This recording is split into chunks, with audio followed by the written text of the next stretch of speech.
So the other weekend, I went to a really cool event. It was an amazing event. And I saw Alex Hormozi actually speak. He's one of my, I'm obsessed with him. And it was really interesting because a lot of it was pretty basic, but some of it was just really, really good reminders. And a lot of it I took away as just almost like observations, not just on the material he was teaching, but on the whole thing as a whole. And I wanted to share it in this YouTube video because it was really interesting.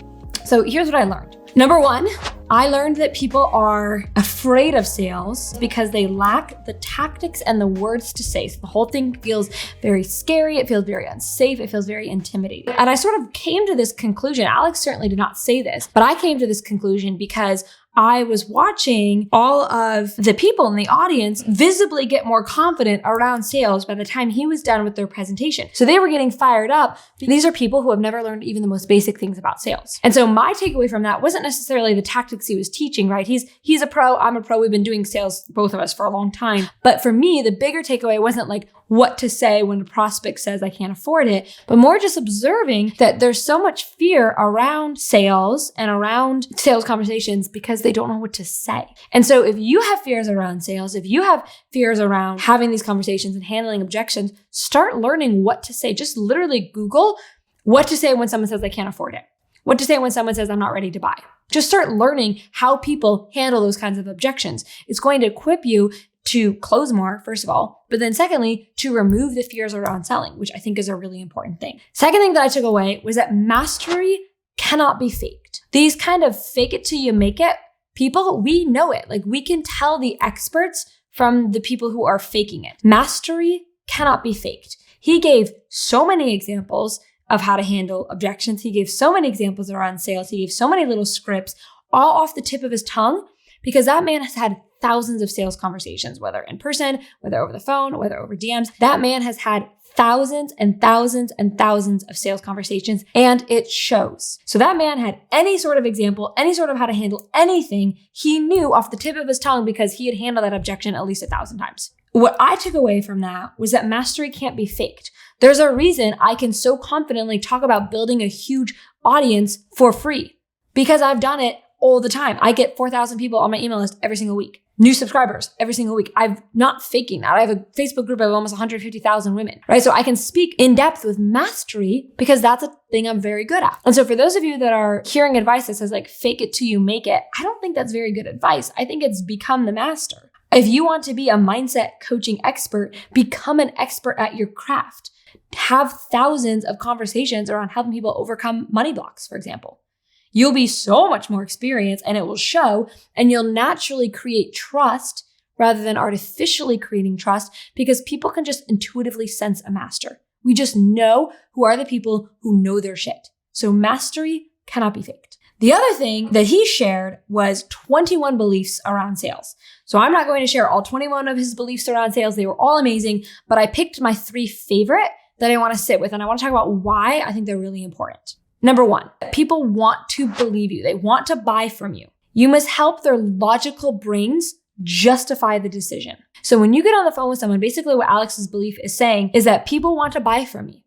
I need to help their logical brain justify the decision. So when you start off a sales conversation saying, you know what, people want to buy, I need to figure out what I need to do to help them justify that decision, sales start to feel a lot easier and more positive, a good experience. People are hopping on the phone with you because they want to learn more, / they want to buy from you. You just have to help their logical brains justify the decision. Love that belief. Second belief that I really loved is that selling is about helping prospects make decisions to help themselves. Selling doesn't mean always closing the sale, always closing the client. Selling is about helping prospects, helping your potential clients make the decision to help themselves. So sometimes when you get on a call with someone, you might help them realize this program isn't a really good fit for them.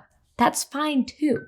That's not the end of the world. When you think about selling that way, it's not about you winning a deal and them becoming your client. The way we sell gets to change. And we can genuinely be helpful on our sales calls to help them, again, justify that decision if it's a good decision for them. And then finally, the third belief that he shared that I really like is that closers ask hard questions because they care. And he articulated something that I've never been able to articulate, but I just intuitively felt. When I coach someone and I help them overcome a limiting belief, overcome an objection, and they sign up and they join my program and they have a successful business now, they have financial freedom for the first time in their life, I'm helping them. And sometimes they give me an objection that is a manifestation of their fear. And if I say, okay, no worries, let me know if something changes, I'm not really serving them.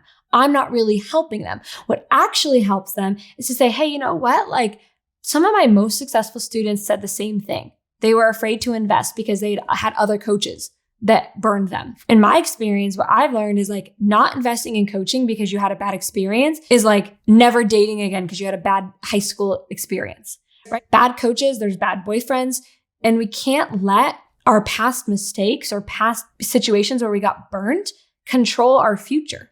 Maybe this is the conversation we need to have. But if I said, okay, no worries, I'm letting that person walk out of the room repeating patterns of limitations, repeating patterns where they keep themselves playing small because they got burned in the past. And that's not really serving them. And that's just one example. But Alex summed it up really well when he said, closers ask hard questions because they care. You are actually not caring enough about your potential client if you say, okay, cool, sounds good, you're out, let me know if anything changes. You're not serving them to the level that you should be. But you need to invest in your skills so you can learn how to actually serve your clients best. And sometimes that means asking hard questions. The last thing that he shared with me that I really appreciated and just quieted some own fears for me, like he quieted some fears for me, you should never hesitate to invest in your skills. It's the only thing you can take with you. Everything else can be taken away from you. Money, your job, your house. So Alex's father and Alex's uncle had to flee Iran. The government, they were both very wealthy people in Iran. And the government at the time took the money from their bank accounts and said, these are our bank accounts now. Took their houses and said, these are our houses now.